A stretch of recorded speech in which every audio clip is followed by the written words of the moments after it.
Yaxshimisilar, bugun sizlarga pishiriqxonada o't bo'lib yonayotgan, hammamizning yaxshi ko'rishiga erishgan baklavaning qilish usulini yeb keldim. Hammasi birga o'rganib boqaylik.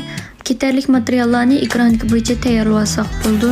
Oldi bilan un bilan seriq mayni to'kib, ustiga suvdan quyib, qo'limizda mustaq ug'ilab talqon qilamiz. Buni xamir jug'amaymiz. Boshda seriq may bilan unni talqon oldiga ekib olamiz. Mustaq seriq mayni yaxshi yuzatgandan keyin ustiga tuxumning seriqini silib, qatiqni qo'yib, qo'limizda bo'shroq tutib xamir jug'urib olamiz. Ketarlik 4 tal tuxumning 2 tal tuxumning seriqini ayirib xamirning ichiga solsizlar, 2 tal tuxumning seriqini yeli ustiga surkadonga olib qo'ysanglar bo'ldi. Bu holatda yumruq xamirni yug'urib olib, birdan 5 minut tindirib qo'yamiz. Tindirib tayyor qilgan xamirimizni yana ozroq yug'urib chaylab olgandan keyin 3ga bo'lib kesib olamiz. Xamirni kesib olib yana birdan tindirib qo'yamiz. 5 minut tindirib qo'ysanglar, yili yaygan vaqtda oson yaya olasizlar.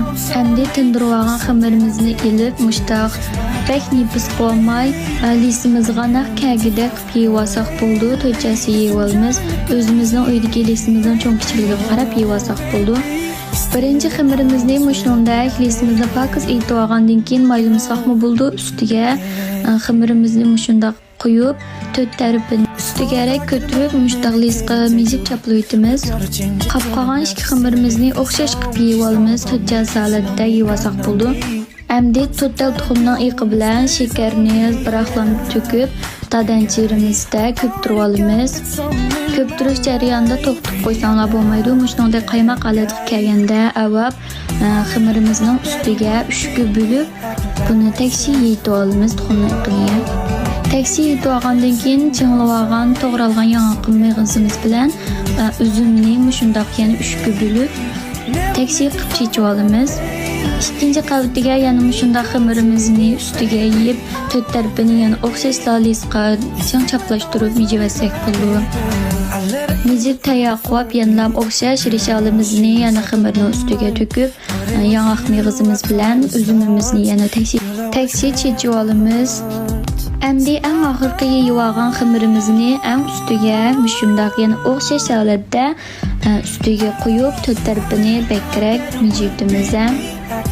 Ching'iroq chaplashtirib mijatmizanglar, yili koshanga kirib pishgan vaqtda arliqlari ichib qoldi. Endi 2 tal tuxumimizning seriqini mushuning ustiga tekshir surkib olamiz. Surkab mushtaq pichoq bilan shakl chiqarib kesib olsak bo'ldi. Kesib tayyor qilib olgandan keyin uning ustiga mushuningdek yong'oq mig'izini, butun yong'oq mig'izini har bir shakl kesgan shaklimizning ichiga tizib olamiz. Men kesgan vaqtda kichik kesib qo'yibdim. Sizlar kesgan chog'da cho'ngroq kessanglar, yong'oqni tizgan chog'da texib chiroyli chiqadi. Endi qiz to'yilgan duxovkamizga selib 30 minut pishiramiz. Arliqda 150 gram asalga 50 gram seriq mayni selib, o'tda ozroq qo'yib aralashtirib olamiz. Baklavarimizni 30 minut pishirib olgandan keyin mushundaq ilib, abay qaynatilingan asalimiz bilan seriq mayimizni ustiga mushundaq kesib olgandan keyin taksi to'kib olamiz. Shakli bo'yicha kesib olsanglar bo'ldi. Ustiga mushtaq qo'shiq bilan ichiga kirgizamiz. Buni kesmasak, tonjansi ichiga kirmasa, ta'mi yaxshi chiqmaydi.